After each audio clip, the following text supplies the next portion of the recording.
Hey, everybody, welcome to Review with Me, your review guide of shows, movies, and everything in between. Be sure to click the like button, hit that notification bell, and subscribe to the channel. Now, let's get on with this review. All right, y'all, welcome back. Welcome back. We are back with another review of And Just Like That, Season 3, Episode 5. Let's get into it.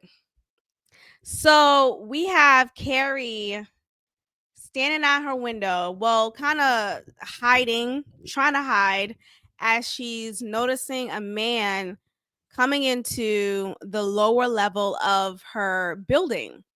Now, this whole time, Carrie has not had a neighbor, but we are now introduced to her neighbor, and his name is Duncan Reeves. Apparently, he's a big deal. He's a big time writer, and he only lives in New York for 6 months out of the year. So I guess this is the time when he starts living in New York. I could predict something romantic, sexual at the very least brewing between them. You know, sometimes with these like TV relationships, it starts off with hate, disgust. Oh, I hate him. He was the worst neighbor, yada yada yada. And the next thing you know, oh, it's the best sex of my life. Right? I feel like this might lead into something more, especially being that Carrie's situation is so interesting with Aiden. And Reeves doesn't seem to be married or with anyone, at least at this present moment. So Carrie, we see plenty of shots with Carrie walking around with her high heel stilettos in her home, just walking around. And she still has yet to furnish her home since she's been waiting for Aiden to return from Virginia. So she's walking around stiletto after stiletto after stiletto. We know Carrie to be this woman of great fashion, high heels. That is her shtick, which I get it. But I also don't get, why are you wearing high heels in your house? Like what about that? Like, I don't know, it's just a weird concept.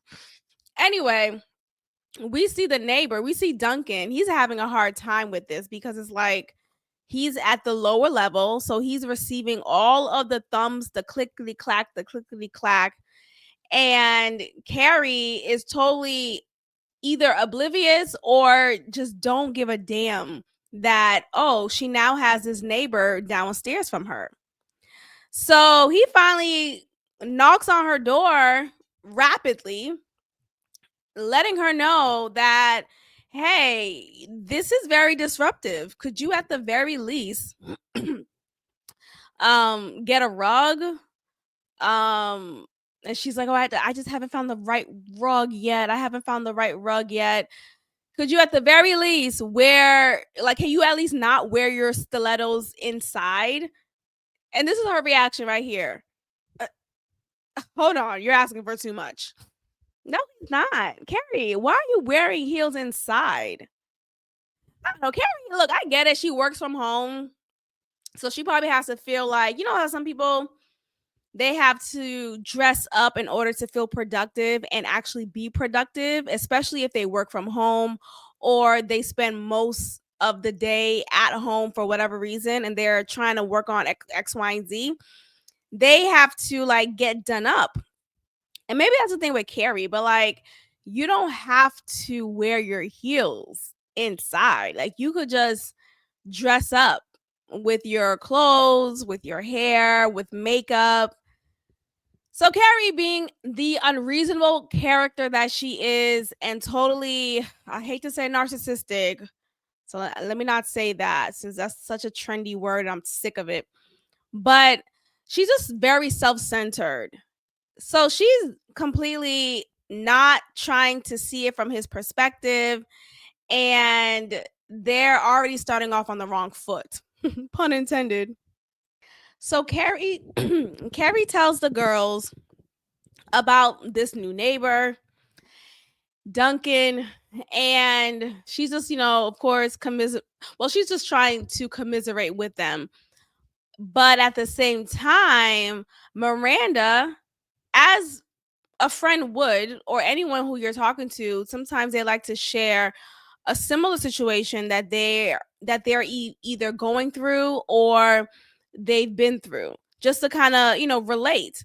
So Miranda is sharing her own neighbor issues, but then Carrie's response was so rude. She said, "Wait, what does that have to do with me? What does that have to do with me?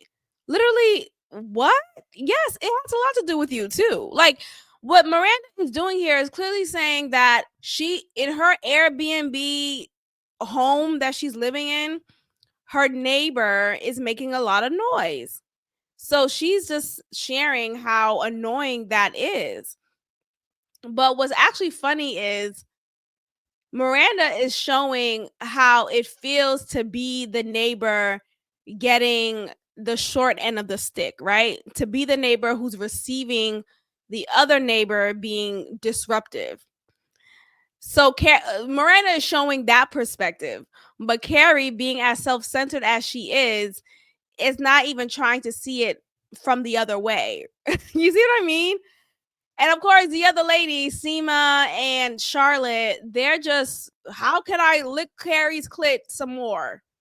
That's them. Like, they can't tell Carrie about herself. They can't say, look, Carrie, maybe you shouldn't be like, maybe you should decide to wear slippers. I don't know, like, they should have did something else. Instead, they're just like, oh, okay, yeah. Just like affirming Carrie. Carrie could do no wrong in their eyes, and it's just so delulu.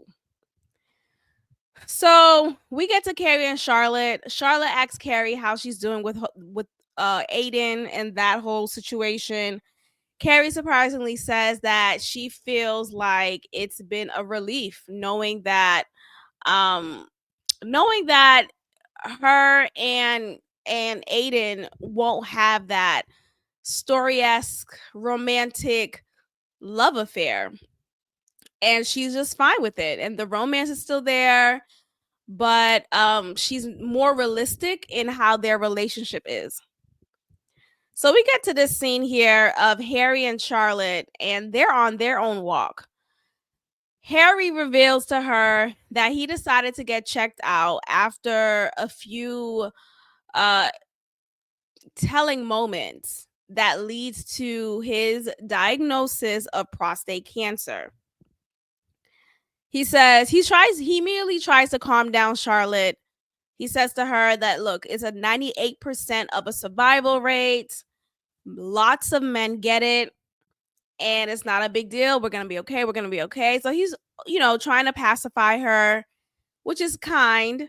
And from what I know, well, he said himself that he caught it early, right? Like, he's aware of it early, and he's able to do whatever treatments necessary to be in what's the word, but to not be experiencing it anymore.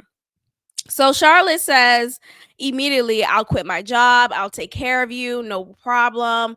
But Harry is trying to just dismiss that because he does not want it to be a big deal. He doesn't want to be pitied as this cancer patient, and he'll be fine. He'll be fine. But as they hug, you see Harry, he has a worried look on his face, understandably so. But I hope he doesn't. I hope his character doesn't perish. We'll see. So we get to the scene of the glamping with, well, here's what we learn. LTW and her family, and Charlotte and her family, they're preparing to glamp together in the weekend. Okay, on the weekend. So sorry, my nose is itchy. So we got to this scene here of LTW. She is she's on this plane with her new editor, Marion, right? Remember Marion? Marion, who's foreign as hell. Shout out to Marion. He's her new editor. He's very talented in what he does. I never got the impression that she was necessarily feeling him, But we learn later on in this episode that she sees him as her work crush. So I already know where this is going to lead. And LTW, Lisa, you need to stop while you're ahead. He seems like the type of man who will ruin your life. Makai Brooks, his whole real government name, seems like the type of man who will ruin your life. Stay away from this man, Apollo. Anyway, Carrie tries to play nice to her new neighbor, Duncan. Let's go back to this part. She tries to play nice to him. She gives him a welcome wagon goodie bag. He's, of course, not really receptive to her. They get into a little bit of an argument. He gives her a pair of slippers, which I feel like is a nice gift. But she thought it was so disturbing and disgusting. She says verbatim that she's allergic to that, whatever that is, referring to the slippers. Like, Carrie, can you cut it out? And then she says to him, "This is New York City. There's noise." Just kind of like, there's noise, put up with it. When the irony here is, if this was Carrie the other way around, Carrie will be so upset. It will all be about Carrie and her wants, her needs, and how her comfort is disturbed. So when it's time for her to actually be the good neighbor, instead of actually finding a common ground, what do? You say, "This is New York City, there's noise." Come on. Like, I get it. New York City is always loud, all these things, but like, you still have to be mindful of being a good neighbor, like, regardless of where you live. One thing you can't control, right? You can't control exterior noise as far as like, oh, there's a parade this weekend. There's a festival happening right outside my door. That's different. But as my neighbor, if you are being totally obtuse and selfish by the loudness of your music, the stomping of your feet, your clickety clacky heels all day indoors, that is on a different level. I was in my head, I'm thinking, like, does he have a report? Like, can he report this to the police? Like, you know what I mean? Will this hit some type of disturbing the peace? I don't know. So Carrie actually offers her place to Miranda, as Miranda was venting to Carrie about her neighbor situation, which was shared while Carrie was venting to her about her neighbor situation. But of course, in Carrie fashion, she was annoyed that Miranda blurted out her problems with her neighbor, because she's like, this is about me. Like, do you always read messages while you're on the phone with me? And that's how Carrie is. She wants you to give her your whole attention. You can't interrupt her with anything that is of similar nature. You can't relate to her. It's the Carrie show. And I wish at this point, now that they're in their 50s, I wish that this season, at the very least, would show an evolution in her character. I wish that some of these friends of hers, whether it's Charlotte, Miranda, or even Seema, I wish that they would call Carrie out, like, Carrie, you never call me. You never ask me how I'm doing. You never check in on me. And so what? I'm also sharing a relatable story to your neighbor issue. Why is that something that you have to scoff at? It's rude. You're not a good friend. So yeah, Carrie offered her place to Miranda, as far as like, oh, you could take this room that I have. It was a bad decision. It was a bad decision because Carrie is still Carrie, and Miranda, I don't think Miranda's a bad neighbor. I mean, yeah, maybe she is, or bad roommate, because she wasn't like, she ate the last yogurt, she ate the last banana, and all these things. I get that, but Miranda couldn't get comfortable anywhere. So we get to a part when Aiden actually surprised Carrie by purchasing the table that she wanted But remember that was a table that he thumbs down to. But anyway, he decided to get it for her and deliver it to her home. So it was a lovely surprise, beautiful, very romantic. That was nice to see.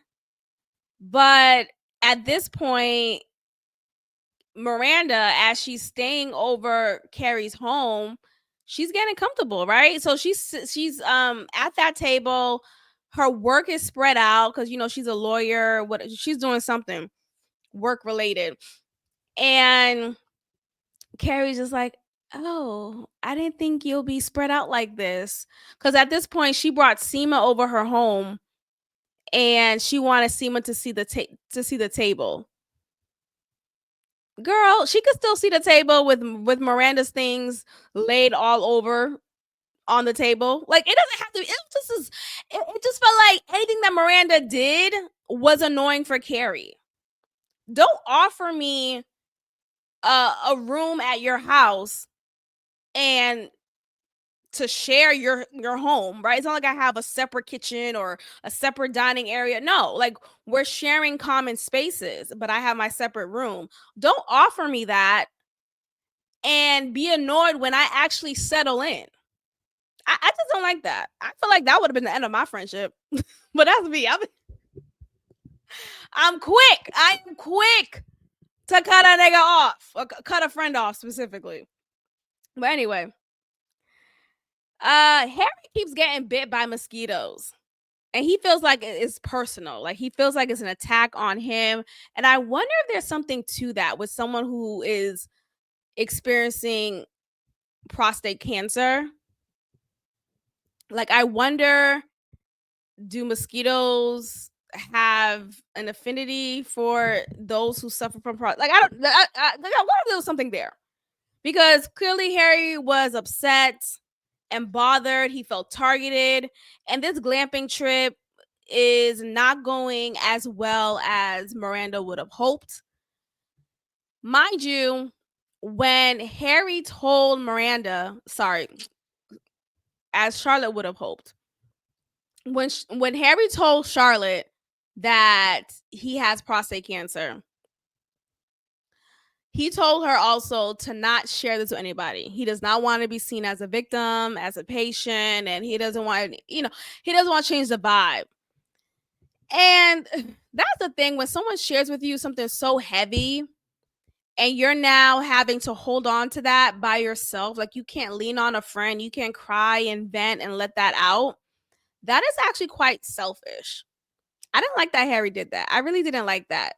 Like, we get it. You don't want to be seen as this victim or whatever, but at the very least, you could tell Charlotte, you could share this with your close friends, but I'd rather you not, of course, share it on social media or tell your acquaintances or colleagues. Just keep it to our close, tight knit group of friends and family.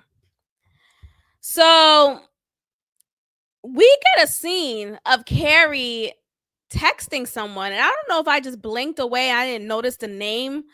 Maybe there was, or maybe there wasn't a name listed, but we do hear it from Carrie's voice that Carrie was texting Samantha.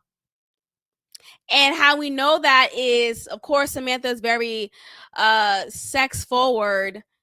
So Carrie's telling Samantha about Duncan Reeves, and Samantha's response is, "Ooh, I would love to have him on top of me, or I would love to have him under me," So of course Carrie's smiling and laughing about that, and she actually says aloud to Miranda, "Oh, I just spoke with Samantha."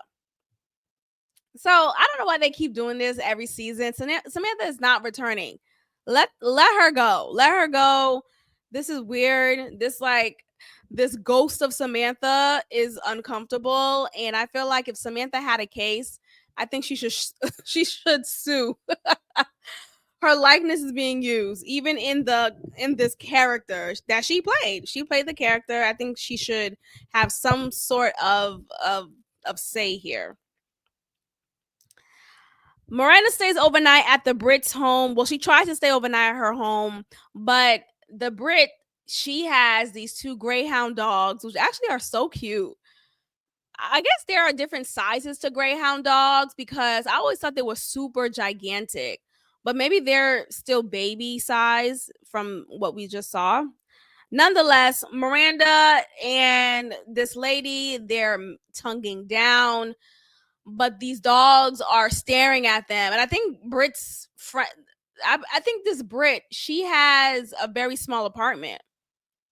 So she pushed her dogs to the hallway. So it was a weird moment. But the dogs, of course, are reacting, whining about it. And eventually, Miranda decided to just return back to Carrie's. So we see Carrie now finally has a rug. Well, more than a rug. She has a few rugs, a lot of runner rugs. I thought she liked them, but knowing Carrie's style, that's probably not her style. And it makes sense. But it's a lot of runner rugs. And she says she puts all these runner rugs out here and she hopes that it helps with the noise, which I feel like finally we see Carrie acquiescing here. So we get to a scene when during the glamping trip, LTW, she's taking a picture of her husband and their kids. And the daughter says, "Oh, can I see the picture?" After they take a picture. So she's scrolling the photo, looking at the photo, and then we see a picture of Lisa and Marion. Let's go back to Marion, his foreign ass. We see a picture of Lisa and Marion on the plane, sitting next to each other, taking a photo together. And I thought that was interesting too. Like, why are you taking a photo for what? Like for what? On a plane? It's one thing if you're taking a photo if we were together at this event and we need to take photos together or send this to our job and they do something with it. But she took the photo as a selfie photo of her and Marion. And LTW's husband, I forget his name, he sees the photo. He's like, "Who's that? What's this picture about?" She's dismissively saying who he is and why they took the photo. And she's playing it down, which I feel like I should have caught on. Like, oh, she's playing it down because she feels something for this man. She's playing it down. She's saying, it's no big deal. He's a really great editor. Because the husband's like, you didn't tell me your editor was him. Because Lisa was saying, yes, he usually gets mistaken to be a woman because he has a woman's name. But it was beyond that. Her husband was saying, I didn't think he looked like this, though. So, again, Lisa's playing it down. We cut to a scene between Lisa and Charlotte, and that's when Lisa admits that she has a work crush. Charlotte is still visibly just brewing over the news about Harry, and she can't say anything because she's promised Harry that she wouldn't. So we cut to this last scene here between Seema, Carrie, Miranda, and the gardener that Carrie hired. I forget his name. So Seema enters Carrie's home. She's upset that she didn't get approved for the loan. Well, first she was stressing about would she get approved, would she not? She goes to the back and she smokes a cigarette because she's stressed and she's trying to calm down. She and this gardener guy, they're catching some vibes together. And I feel like I said before, that there is going to be some type of relationship growing here. But I believe this relationship will cause friction between Seema and Carrie. Because Carrie said throughout this episode, a couple of times throughout the episode, that she doesn't like to mix friends with business, and something else about um something else. But nonetheless, I think Carrie is gonna feel a little bit bothered, or just some type of way, just simply some type of way about Seema dating her gardener. And I think it speaks to her line. She doesn't like to mix friends with business. And you have her business hire mixing possibly with Seema, who's her friend. So we'll see how that goes. But mark my words, I think something's gonna happen there. So Carrie, in this scene here, you see Carrie, she's standing next to Seema. Miranda is across from them, and then Carrie shares to Seema, Miranda needs help finding a place. Could you help her out? She's just looking for a 2-bedroom. Because Carrie said to Miranda, when Miranda asked if Seema could help her out, Carrie said to her, "Well, Seema does so many big time luxury apartments and real estate and yada yada yada. She wouldn't have time to do something small as a 2-bedroom." Just kind of like, I felt it was so rude too. Like, why are you talking down on the type of home that Miranda's looking for? Eventually, she said the reason she said that is she doesn't want to mix friends with business. But finally, in this scene, we see that Carrie succumbs to asking Seema if she could help out Miranda. Seema, again, you're put on the spot right here, so I guess yes. But this came after the realization that Carrie and Miranda can no longer be roomies like they once were in the 90s, they said. So at the end, we get a scene between Carrie and her neighbor, Duncan Reeves. Apparently, Duncan was wearing these noise canceling headphones that are very cancelable. Like, they cancel really well. So much so that he didn't realize his stove was catching fire. Like, how even if you're not seeing, no, even if you're not hearing it, how are you not feeling it?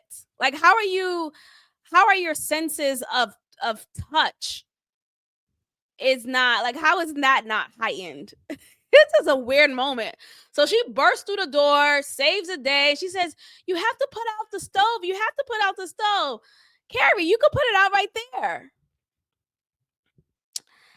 They have dinner, and it's a cute moment because they finally are connecting.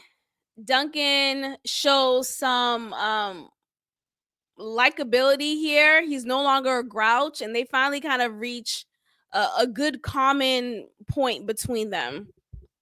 Because Carrie says, "Who's the loud neighbor now?" Right? With the whole fire that took place at his home. So we get to the last scene, and Carrie walks into her home, and instead of walking around, pouncing, stomping around with her high heel stiletto shoes on, she takes off her shoes. And that's how it ends. And maybe this is symbolic to something, but I think this is saying that Carrie is finally being selfless, right? Like, maybe this is Carrie's way of showing selflessness in just this moment. I don't know if it's going to bleed into all aspects of her character, but for her to finally let go of these heels, wearing it inside and being short, oh my gosh, and possibly even wearing the slippers. We'll see if the next episode it'll start off with her wearing the slippers. That'll be actually very funny. But that's about it for this episode review. Let me know in the comments below your thoughts on this episode, and I'll see y'all next time. Bye.